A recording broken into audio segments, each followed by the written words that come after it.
Oke teman-teman, selamat datang kembali di channel Mes Day All Day kali ini ya.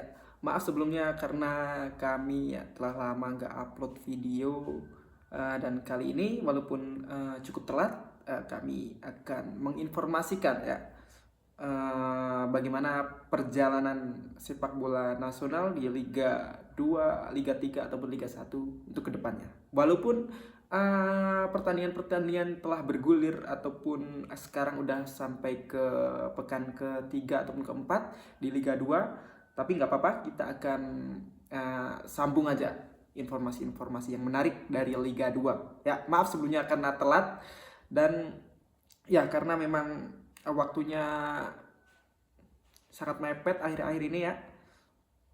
Jadi baru kali ini bisa bikin video, dan nantinya semoga kami bisa memberikan informasi-informasi menarik dengan konsisten. Oke teman-teman ya.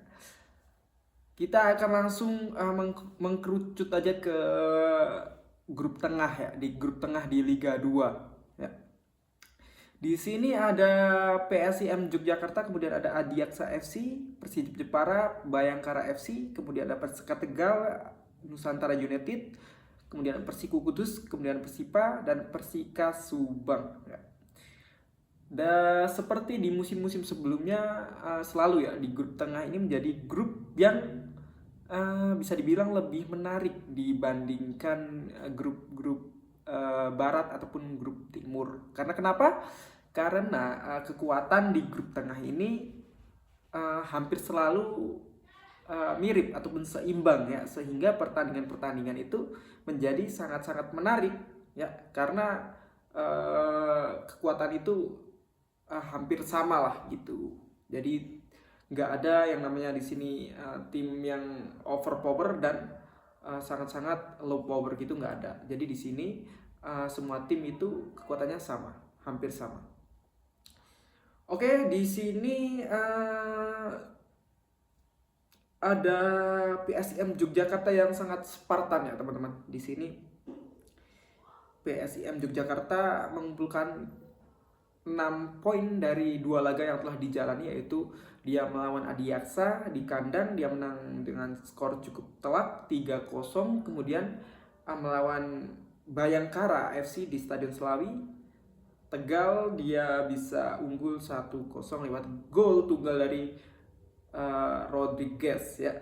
Ini striker yang cukup tajam, dan sementara dia sekarang menjadi top scorer dengan torehan 3 gol ya teman-teman.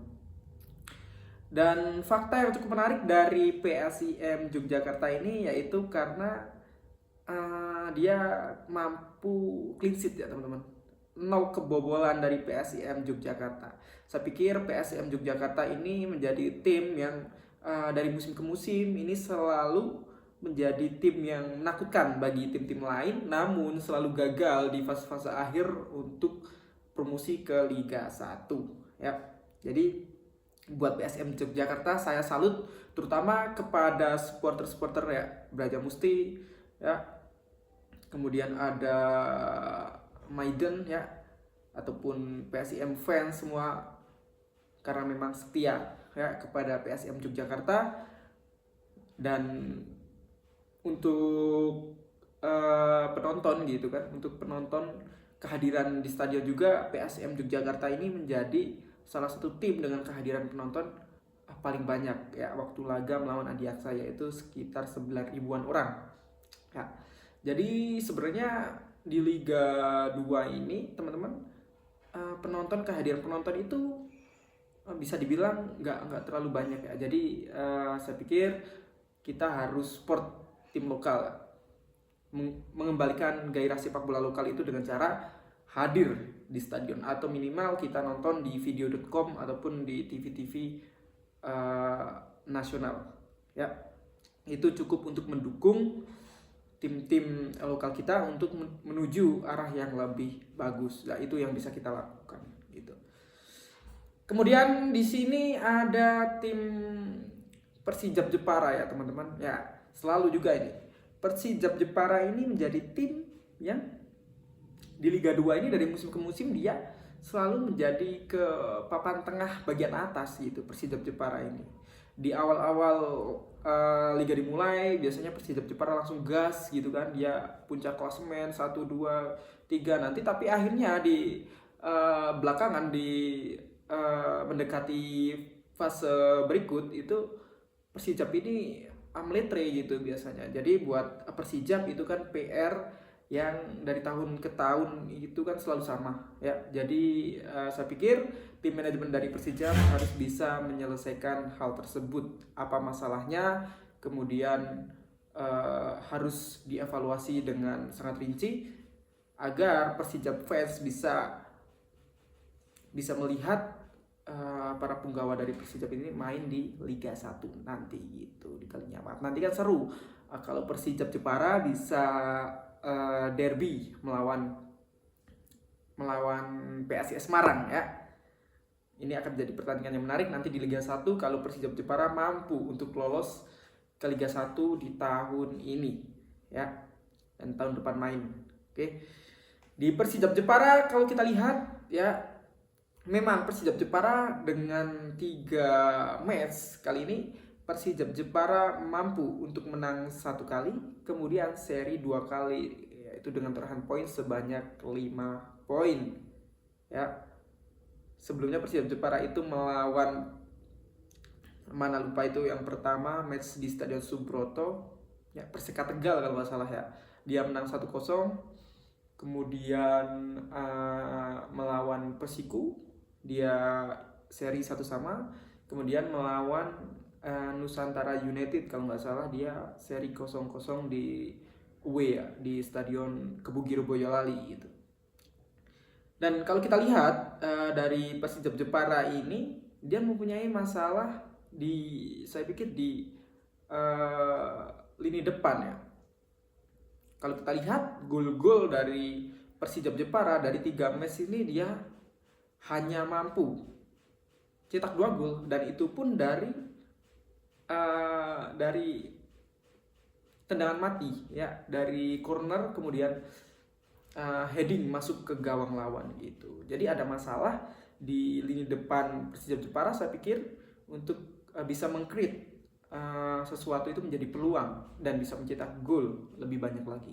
Karena kalau saya pikir hanya mengandalkan bola-bola seperti itu nantinya akan sulit untuk kedepannya buat Persijap Jepara untuk memenangkan laga gitu. Jadi ini harus diselesaikan oleh manajemen pelatih lah, dan para pemain juga harus bisa mengimplementasikan dalam permainan. Oke. Dan Persijap Jepara ini saya pikir kalau dilihat dari secara permainan juga kurang ya. Jadi kurang bagus mainnya gitu. Itu yang bilang itu juga para fans Persijap sendiri gitu.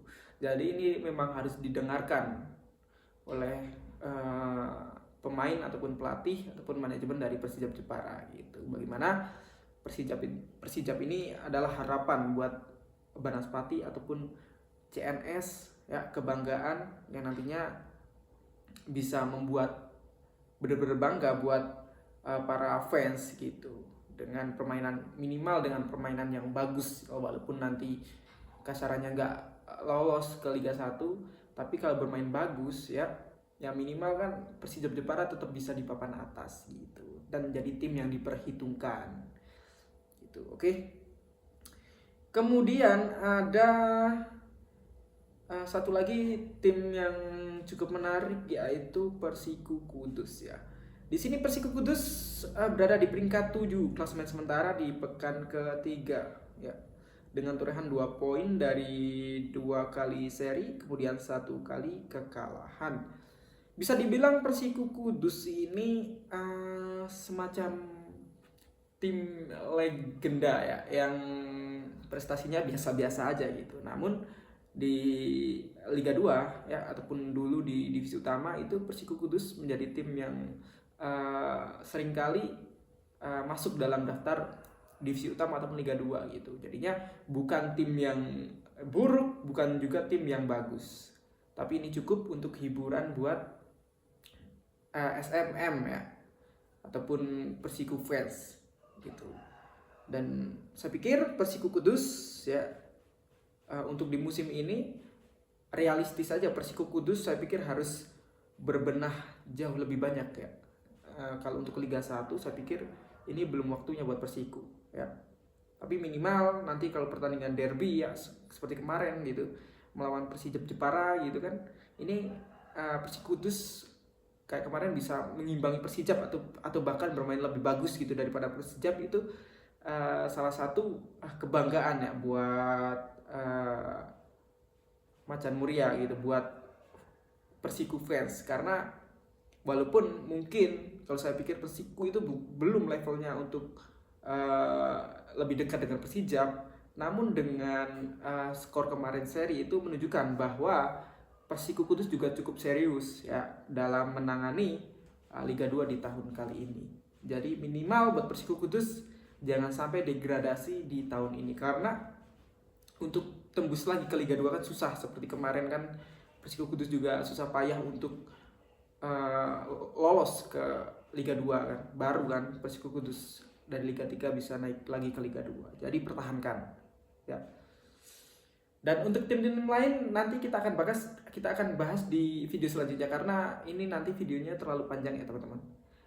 Jangan khawatir, nanti tim-tim kebanggaan kalian pasti akan dibahas di channel kali ini. Oke? Jadi sampai di sini dulu videonya. Sampai jumpa di video selanjutnya.